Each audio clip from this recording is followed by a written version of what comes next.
ଜୟ ଜଗନ୍ନାଥ। ମୋ ନାଁ ବାସନ୍ତୀ ପ୍ରଧାନ।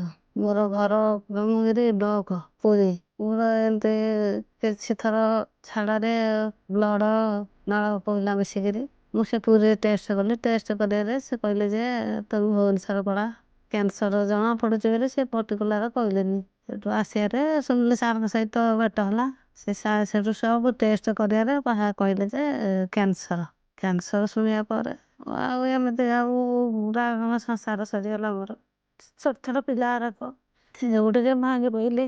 ସମସ୍ତେ ମତେ ବୁଝାବୁଝି କଲେ। ସେଠୁ ସାର୍ ଅପରେସନ କଲେ ଆଉ କହିଲେ ଯେ ଆଉ ତୋର କିଛି ଭୟ କରିବାର ନାହିଁ। ଏବେ ଆଉ ଯେତେବେଳେ ଆସିଲେ ସାର୍ ହସୁଛନ୍ତି ତୋର କିଛି ହବନି। ମତେ ସବୁବେଳେ ସାନ୍ତ୍ୱନା ଦଉଥିବେ। ମୁଁ ସାର୍ ଟାଇମ୍ ଦେଲେ ଟେଷ୍ଟ କରିକିରି ଅପରେସନ କଲେ। ଅପରେସନ କରିବାରେ ସାର୍ କହିଲେ ତୋର କିଛି ହବନି, କିଛି ହବନି। ଆଉ ସବୁବେଳେ ତ ସାର୍ ଯେମିତି ଭଗବାନ ମୋର ସେମିତି ଅପରେସନ କରିଦେଇଛି। ଏବେ 3 ମାସରେ ଥରେ ଏମିତି ଟେଷ୍ଟ କରିବାକୁ ଆସୁଛି।